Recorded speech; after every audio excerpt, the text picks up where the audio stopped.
Bienvenue dans Causerie du soir sur notre chaîne C'est entre nous. Imaginez un instant une bâtisse, une maison vraiment magnifique. Ouais, le genre de maison de magazine, quoi. Exactement. L'architecture est spectaculaire, la peinture est immaculée, les fenêtres brillent sous le soleil. Tous ceux qui passent devant s'arrêtent pour l'admirer. C'est vraiment l'image même de la solidité et du succès. C'est clair, de l'extérieur, on se dit instinctivement que cette maison, elle est faite pour résister aux pires tempêtes. On n'imagine pas une seule seconde qu'il puisse y avoir une faille dans une structure aussi parfaite. Bah ouais. Mais ce que personne ne voit, c'est que dans l'obscurité totale, juste sous le plancher, les fondations sont silencieusement dévorées par des termites. Jour après jour, l'intérieur se creuse, la charpente se fragilise à l'abri des regards, jusqu'à l'effondrement inévitable. Et en fait, aujourd'hui, on va explorer une histoire qui incarne cette métaphore avec une précision redoutable. C'est vraiment ça. On va parler du meurtre glaçant de Nancy Metayer Bowen, qui était la vice-maire de Coral Springs en Floride et qui a été abattue par son propre mari. Et les documents qu'on a pour cette analyse, c'est vraiment dense. On a épluché les rapports de police locaux, la presse de l'époque, les déclarations vraiment poignantes de ses collègues. Ouais, c'est lourd à lire d'ailleurs. Complètement. Et on a aussi regardé des analyses sociologiques et psychologiques venant de commentateurs qui se penchent sur des thèmes très précis, genre l'envie conjugale et la violence domestique. Du coup, notre mission pour cette exploration, c'est de déconstruire cette façade parfaite dont on parlait. Comprendre comment une figure publique aussi respectée a pu connaître une fin si sombre dans l'intimité de son foyer. Et on va essayer de décortiquer ce concept terrifiant du ressentiment silencieux au sein du couple. Tout en gardant bien sûr une neutralité absolue sur les commentaires politiques ou sociétaux qui sont soulevés par les sources. On est juste là pour rapporter les faits et les théories. Ouais, c'est super important de le préciser. Pour bien comprendre cette affaire, il faut vraiment saisir le contraste énorme entre les deux profils du couple.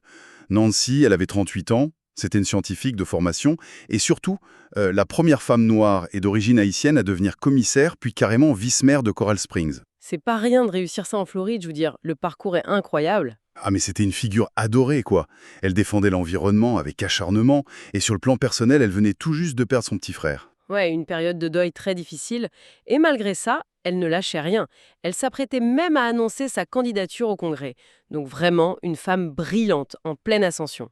Et en face de ça, on a son mari, Stephen Bowen, 40 ans. Et lui, son profil est très différent en fait. Voilà, lui, il travaillait comme coordinateur d'activités pour un groupe religieux qui s'appelle les Saint Luke's Men.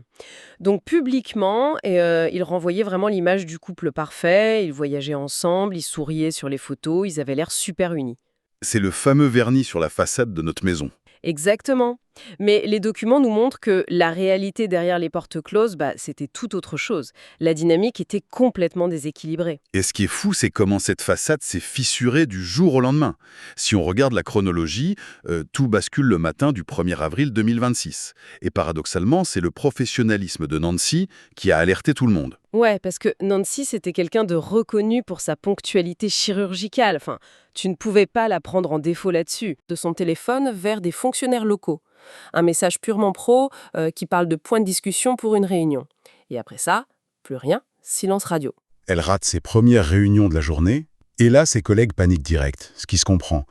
Ils essaient de contacter Steven pour savoir ce qui se passe.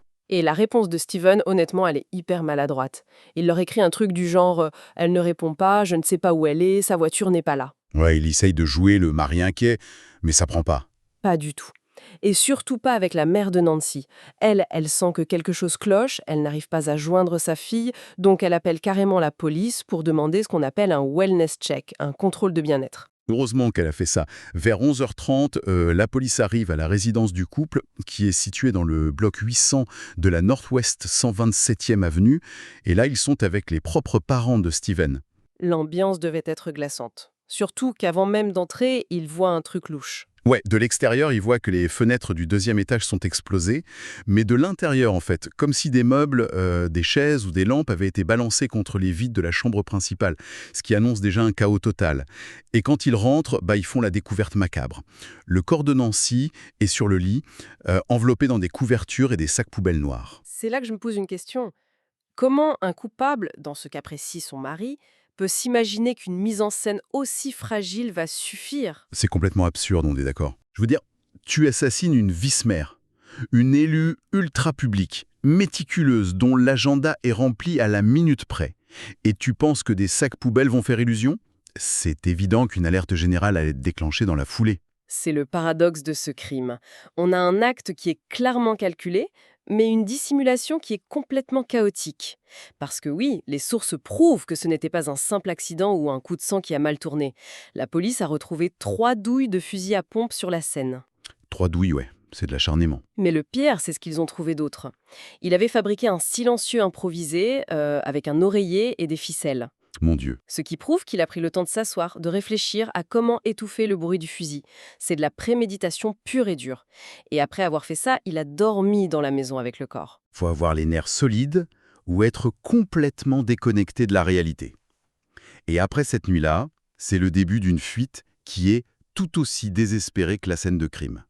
Vers 10 heures du matin, il se pointe chez son oncle.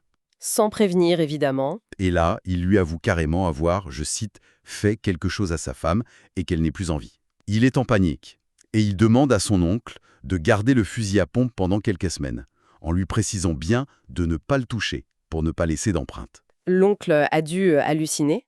Ah, mais c'est clair, l'oncle refuse catégoriquement.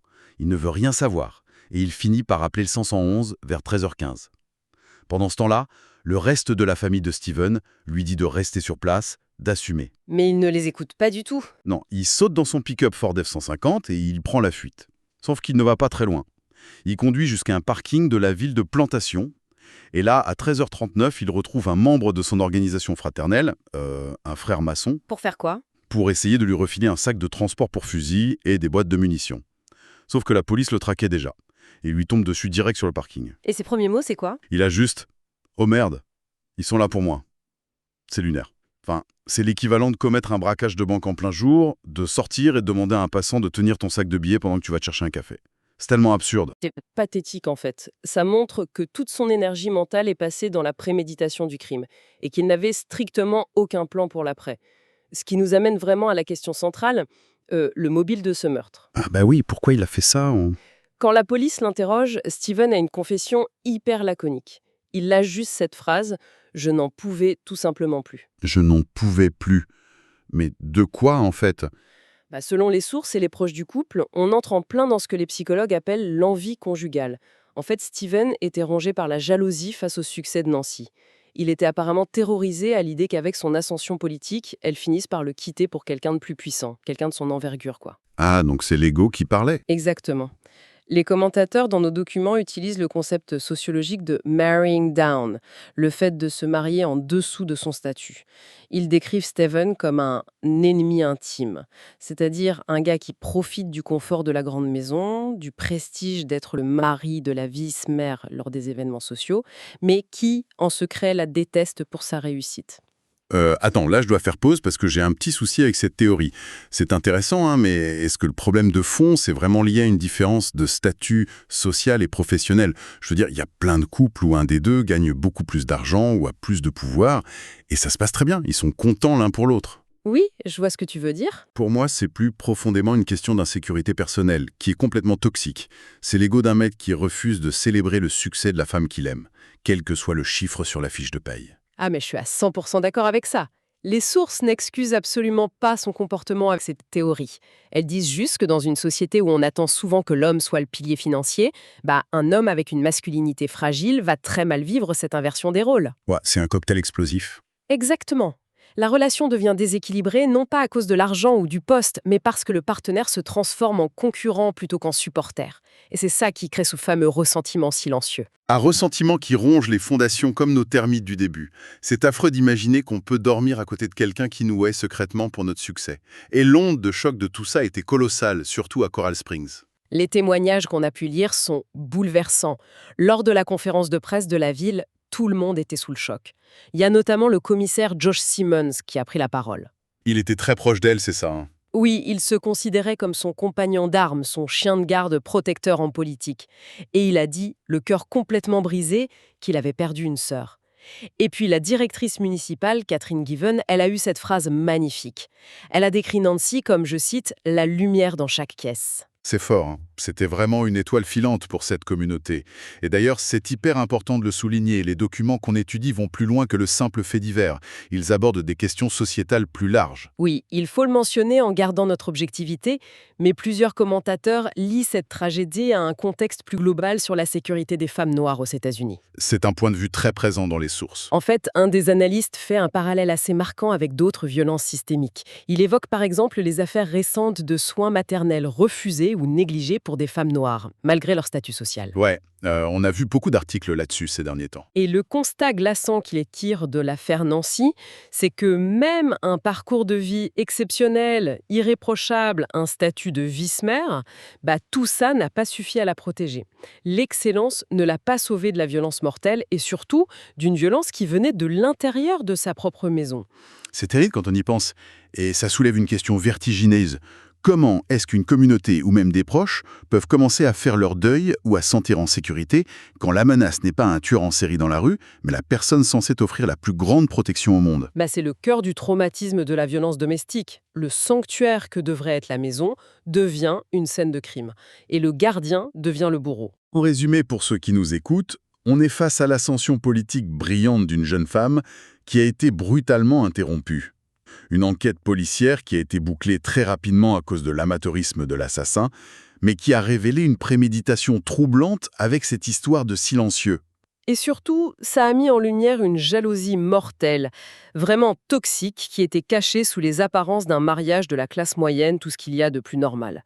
Ce qu'on doit retenir de cette plongée dans ces documents, c'est vraiment le danger tragique du ressentiment accumulé et non exprimé. C'est sûr. Et j'aimerais qu'on termine là-dessus. Je voudrais laisser notre audience sur une réflexion qu'on n'a pas forcément abordée telle qu'elle, mais qui découle de tout ça.